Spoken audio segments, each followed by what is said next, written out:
obviously for the spring here, for about the next 2 or 3 months, it's going to be pretty crazy with me, you know, getting marker bids off the ground, trying to get Technical B content done, getting my last semester of classes done, so I get my master's in accounting, and I've got Saturday classes this semester too, which really sucks. But anyway, driving in the car, and I figured this would be a nice way to cut time, because it takes about an hour for me to drive to Sarasota when I go to one of my classes. So usually I'm just sitting here, and usually I start thinking about paintball shit, and I was like, well, maybe if I set up a camera, I can maybe knock out a show or two. So anyway, paintball's dying. We know that. We've known that probably for about 4 or 5 years now, that the sport's declining. We don't, you know, a lot of people don't seem to know why. And, you know, everybody seems to have their own theories about it, and everybody seems to have their own opinions as to what exactly is going on. I've got my theory and my opinion of it. A lot of people aren't going to want to hear this, but don't really care. Let's talk about when I first started playing, okay? 1988, somewhere around there was when I first started playing. I was like in 5th grade, and 87, 88. And, you know, originally paintball was marketed as an extreme sport, okay? Now, in the late, you know, in the 2000s, you know, they were trying to really push paintball off as, you know, basically safer than going out and playing putt-putt. And the unfortunate thing about trying to drop the extreme aspect of the sport was that you lost the second part of that phrase, extreme sport, which is sport. So once they tried to make it sound like, you know, as safe as going and playing putt-putt, then now nobody knows what the hell to call it anymore. Is it a sport? Is it an activity? Is it a hobby? You know, no one knows what to call it anymore. Well, in the late 80s and the early 90s, they knew what to call it. They called it an extreme sport. And, you know, they really focused on the extreme part of it to get people out there to play. The best part about, you know, anytime you consider something an extreme sport and this, that, and the other, obviously it's going to come at an extreme expense, but the extreme adrenaline rush you get from doing it is going to make the, you know, the extreme sacrifice you make to do the activity going to be worth it. So in the early 80s, or the late 80s and the early 90s and through the 90s, it was considered an extreme sport. You know, paintball relished the word extreme sport, this, that, and the other. They got away from that. They don't know what to call it now. That's one of the things that happened. You don't really see any sort of extreme type marketing or anything like that. And I'm not talking about like extreme as in let's go get some fucking Mountain Dew or anything like that. I mean, it was marketed as a sport, an adrenaline type sport, and it's not really marketed that way anymore. I don't know how it's marketed anymore. However way people are trying to market the sport nowadays is it's just not working. But that's how it was in the back. You know, before it was also a sport for you know, basically older people. Now I'm not saying like 80 years old and stuff like that, but mostly people, you know, guys that were in their, you know, late teens, early 20s, late 20s, people that had money, you know, they would go out to the field and they would play. That's what it was mostly marketed towards. Now, it's not saying that in the late 80s, early 90s, that kids were not allowed to play it. That's not the case at all. Kids did play it. But the overwhelming consensus was that they were out there playing an adult sport. You know, it was a sport for adults. It's expensive for adults.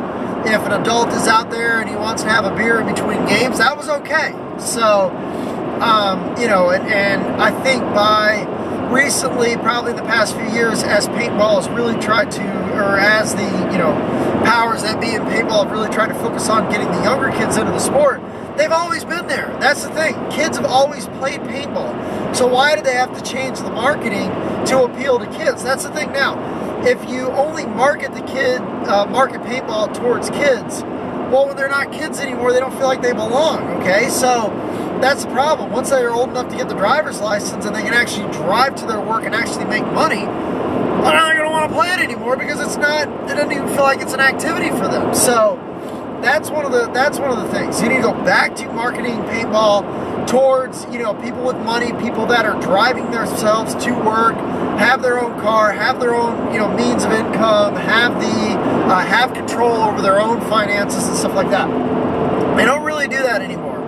And you know, I think that was their target market and what caused them to thrive through the 90s and into the early 2000s. Now, I've seen paintball from when I really started to get into it, which was around 1990. All the way up until about 2004, even around 2005, paintball had a very steady growth, and it was getting bigger and bigger every single year. Now, my next theory, so we talked a little bit about the marketing, you know, marketing really heavily towards kids. I think that's a really bad idea. If you market it towards adults, kids are going to want to play it. That's what drew me in. I was like, man, I'm playing this cool adult sport. You know, I could be out, I could be out just playing with my friends and playing any other normal sport, but I'm out here playing an extreme sport, an adrenaline sport, and, you know, this is an adult sport. That made it kind of cool, you know, but, you know, that's one of the first problems that I've seen is lately with the marketing. Everything's about the kids. Well, kids don't have jobs, okay? Kids don't have drive, you know, they can't drive themselves to their field. They definitely can't vote when it comes down to, you know, legal problems or, you know, political problems or zoning problems with fields and stuff like that. You know, taking your whole industry and putting it on the backs of a bunch of 13 and 14-year-olds is not a good idea. And unfortunately, they're really starting to learn that now. That's what unfortunately happened in the late 2000s, was that they really made a push to only get kids into the sport. And now look where we're at today. Okay, yeah, they did come, they played, then they left. Because, you know, they felt like, one, it's not a sport for them anymore because it was only marketed towards kids, and their parents pull them out of it. So I think marketing the sport as a kid's sport, only for kids, to kids, is a bad idea. Next thing, 2005, I remember playing the 2004 World Cup. 2005 was when paintball opened up ramping, okay? Now, I know it was, oh, you're a hypocrite. You ramp. I see you ramp every single time you go and play. If I went out there without a gun, it wouldn't make a difference in the grand scheme of the sport. So, you know, if you guys want to chastise me for saying, oh, I see you ramp, okay, that's fine, but the people that are shooting back at me are ramping. Everybody's ramping. Millions of players every year are ramping, this, that, and the other. What I do has no effect on the industry. When my mask drops, I'm the same person as anybody else that's out there on the field. But anyway, 2005 was when paintball, you know, basically plateaued. And the reason why was, in my opinion, was ramping. I think ramping is absolutely killing paintball. The reason why is there's no reason why somebody who has never played paintball, you know, has no trigger control, does not know how to aim their marker very, very well, should be able to go out there blindfolded with their, you know, and press their toe against the trigger and shoot 25 balls per second at somebody. That's not good. So, you know, the ramping, in my opinion, since 2005 has been one of the biggest problems with paintball. The reason why paintball is dying. It's one of the reasons why my wife does not like to play paintball on a weekend basis. I used to enjoy being able to tell people, you know, they'd always ask, how fast, what's the rate of fire of paintball guns? I used to always be able to tell them it's as fast as you can pull the trigger. You know, the professionals, yeah, they can pull the trigger faster. The amateurs or the weekend warriors that are out there playing this, that, and the other. But, you know, it always used to be, how quickly can you pull the trigger? And it's not like that anymore. So, you know, you've got, 11-year-olds out there with 50-year-olds that are out there, people that have absolutely no trigger control and this, that, and the other, ramping and absolutely blowing each other's heads off. People do not like going to work on Monday or going to school on Monday and having to explain why, their head's all lumped up, they've got marks all over their neck, marks all over their body, and this, that, and the other. Going home with 20 or 30 welts is not fun. So, what do they need to do to change that? They need to get rid of ramping across the board. Get rid of it. Let the pros have it. Okay, that's okay. The professional players, they only play against professional players anyway. If the pros want to ramp, let them have full out of this, that, and the other. But I think in terms of the rest of the industry, needs to get rid of it. I'd be the first person to get rid of it. If everyone else got rid of it, I would get rid of it. But I'm not going to go out there and martyr myself to make some sort of point. It's not, no one cares what I do. When my mask drops, so the next thing we're going to talk about is something that's going to really open up a can of worms, and that is the internet. The internet it's actually, it's been a really funny dynamic in paintball. And let me explain. One of the first things you got to understand about the internet, while it did open up the information portals for people to communicate on the internet and this, that, and the other, and find out information, one of the unfortunate side effects is that you get these dumbasses that don't even play that still hang around the paintball forums, and all they do is just suck the enthusiasm out of the existing players. You know, the forums are full of them. People that haven't played in 2 or 3 years, they just have no other fucking place to go. So they come into the paintball forums, they're the black hole of enthusiasm, they shit on all the new players, they shit on everybody, they've just got a piss poor attitude, and everything sucks, and yada yada yada, but they don't have anything else to do, so they come over here and they shit on paintball because no one else really wants to tolerate them. Now, in the 90s and in the late 80s when I was playing, early 2000s, before the internet really got big for paintball, all the regulating was done at the field. So the people who you listened to were the players that knew their shit. They knew how to fix guns, they knew how to play, this, that, and the other. Those were the authorities of paintball. Those were like the little mini godfathers. Every field had a couple of them. I remember some of the first ones I had. And these guys knew how to fix guns. They knew their shit inside and out.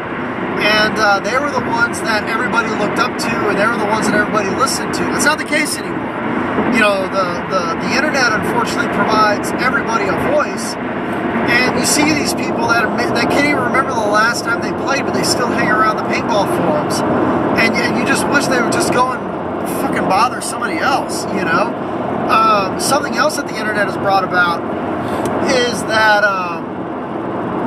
unfortunately, the internet, for a couple of reasons, has absolutely crushed the stores. You know, back in the 90s, the stores were where you found out the information. If you wanted to play a tournament, you went to the store to find out where the tournament was at. If you wanted to find out about, you know, a scenario game or where everybody was going to be playing, you always went to the store. That's not the case anymore. And you know, so, you know, for the most part, in terms of getting information about your local paintball scene, you know, you don't go to the stores anymore, and that's unfortunate. So, you know, that's definitely, it's kind of one of those things, you either evolve or you die. But, you know, brick and mortar paintball stores, you know, used to be the place you would go to find out about what was going on. The internet's really taken that away.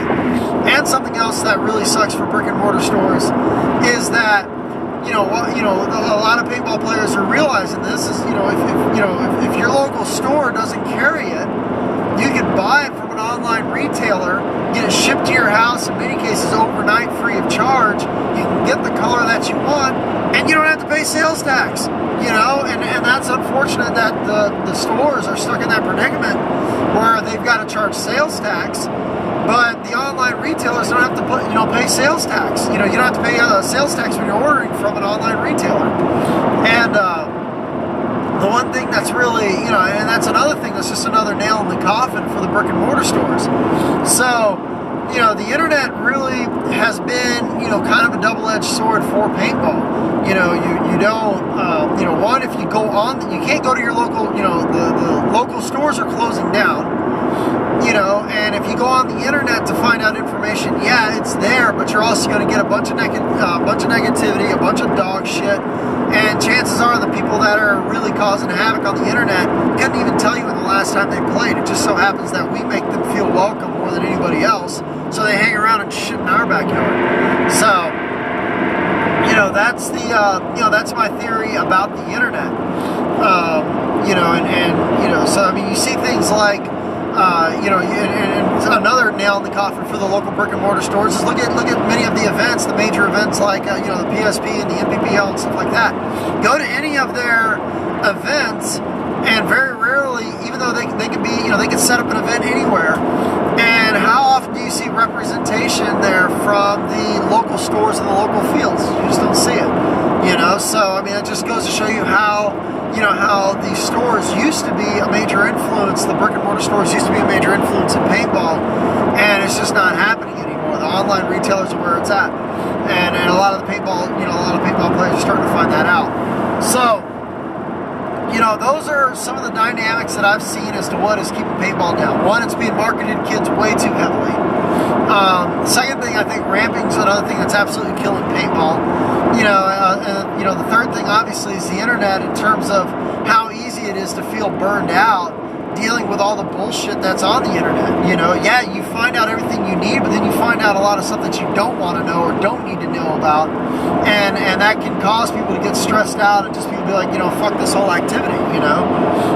I mean, I know about it, you know, just from dealing with TechPB, and you know, let me tell you something, there's a lot of assholes in paintball. A lot of assholes in paintball. There's a lot of people that play paintball that have never played a real sport, that have no idea about sportsmanship, they have no idea about, you know, attitude out there on the field, none of that shit. You know, they go, they buy a paintball gun, and they're out there, and you're forced to deal with them. So, you know, paintball attracts a lot of assholes, and then unfortunately with the internet, they don't go away. So, you know, they still stay on the forums years and years and years after they hung it up, just being negative, just being bitter, just bitching about everything and this, that, and the other. So, what is it going to take to bring, you know, turn the sport around? One, you know, people need to take more pride in paintball. They need to hold it at a better esteem, you know, not try to get out there and try to cheat and wipe and this, that, and the other. You need to have more honor in the sport. You need to take more pride in the sport. There's too many people that come into this paintball that just want to shit on it before they leave. You know, they get into paintball, they're in it for just a little while, and they just want to shit on it and then leave. Then when they leave, they shit on it. Oh, the sport sucks. It's not what it used to be anymore. No, it's going to be better because you're not here anymore. They don't have to deal with you.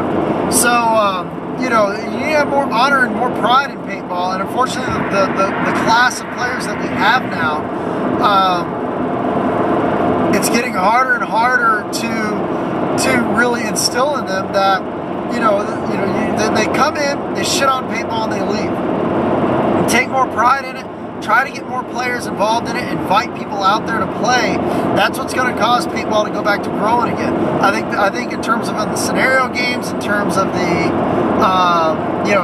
scenario games, in terms of the leagues, the local rec play and stuff like that, you need to go back to playing with semi-auto. You know, as far as I know, most fields do not give ramping guns to newer players when they go and play against experienced players, but the experienced players have the ramping guns to shoot back at them. So, you know, I think there's a major imbalance of firepower when you're out there on the field, and it scares a lot of the newer players off. So, get rid of ramping. Another thing too, if you feel like you're getting burned out from paintball, one of the easiest ways to get a breath of fresh air is stop looking at the internet and just keep playing at your local field, you know, and who gives a fuck, you know. Most of the stuff that happens on the internet doesn't apply to you anyway, so why get stressed out reading over shit that's taking place somewhere else? It just doesn't matter. So, get rid of ramping. You know, start marketing paintball back towards the adults. Start marketing as an extreme sport. You know, and the existing players need to take more pride in it and not use it as a fucking toilet for them to go and shit in and then just move on. You know, we need people that are going to be committed in paintball and stuff like that. And another thing too is I don't think the fields, in their desperation to have numbers, I don't think many of the fields or even the refs that are at the fields do a good enough job of protecting their newer players. Let me tell you what, you see somebody that's, you know, habitually bonus balling people and this, that, and the other. Yeah, he may come back next weekend, but 10 of your customers that he shot up just for his own sick pleasure are not going to come back next weekend. So, you know, there's so many stores that are so cowardly when it comes to them trying to stick up for newer players or putting it to the cheaters. You know, it really is amazing that they'll let somebody literally run off, you know, a dozen players just because they're afraid to speak up. But it really does shock me how many fields are just absolutely terrified to stick up for the newer players and to just boot players off. I remember back in the 90s, I used to see almost fights take place between the field owner and these asshole players that would come out there, and I remember seeing them, you know, screaming at them, telling them that they were going to be arrested for trespassing if they didn't leave. It's been 10 years since the last time I've seen a field owner really truly confront a player. and tell them, look, you better stop shooting people up, you better quit cheating, you better quit playing on, or you're not going to be welcome back here. Most of them just, yeah, I got their attendance money, and they turn a blind eye. Take more responsibility in the play that takes place at your field. There's going to be more and more players that are going to come back and play there. So, you know, there's multiple dynamics that are causing paintball to decline. And it really is just going to really depend on, I think really, you know, a lot of players also are very dependent on the industry to try to fix the problem. But the industry can only get us so far. The major thing is going to come from the players. It's how bad do the players want it? Are the players going to start taking pride in it? Are the players going to start pointing out the cheaters and making a big fuss of them and making sure that the field owners ban them and don't allow them back? You know, that's pretty much what I think. I mean, I'm going to keep doing my part. I'm going to keep making videos and this, that, and the other until I can't make them anymore. You know, and continue to do my part to try to get people excited about coming out and playing paintball. But the rest of you guys, it's going to be up to you. Thanks for tuning in.